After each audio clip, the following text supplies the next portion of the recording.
बाबा हवस महान तोला जाना थे जहान। गाँव गाँव में झंडा लहराए बाबा मोर, गली गली झंडा लहराए बाबा मोर। बाबा हवस महान तोला जाना थे जहान। गाँव गाँव में झंडा लहराए बाबा मोर, गली गली झंडा लहराए बाबा मोर। ये गली गली झंडा लहराए बाबा मोर, गाँव गाँव में झंडा लहराए बाबा मोर। ये गली गली झंडा लहराए बाबा मोर, गाँव गाँव में झंडा लहराए बाबा मोर। बाबा हवस महान तोला जाना थे जहान।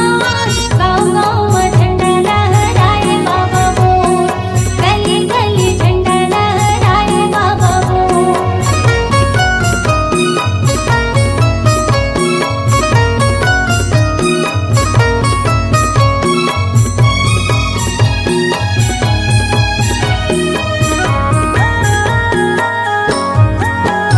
ये औरा थौरा पेड़ तरी ज्ञान लपाए थे ज्ञान लपाए।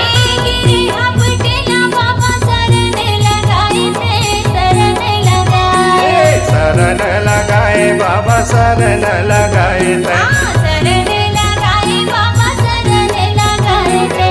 चारों उड़ा उड़ा थावे तोर महिमा के सोर, चारों उड़ा उड़ा थावे तोर महिमा के सोर। बाबा हवस महान तोला जाना थे जहान। गाँव गाँव में झंडा लहराए बाबा मोर, गली गली झंडा लहराए बाबा मोर।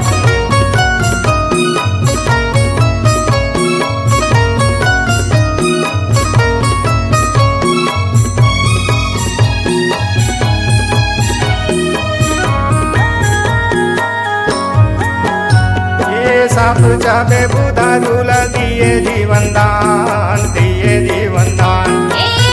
पूरी धरती में हवे परमान, हवे परमान।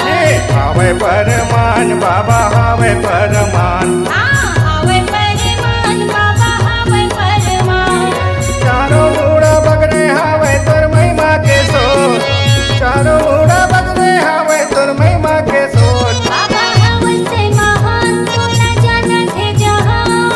गाँव गाँव में झंडा लहराए बाबा मोर, गली गली झंडा लहराए बाबा मोर। गली गली झंडा लहरा दिए ना, गली गली झंडा लहरा दिए ना। गाँव गाँव में महिमा दिखा दिए ना। गली गली झंडा लहरा दिए ना। नमस्कार दोस्तों, नए नए छत्तीसगढ़ी गाने सुनने और देखने के लिए हमारी वीणा म्यूजिक को सब्सक्राइब करें और बेल आइकॉन के बटन को क्लिक करें।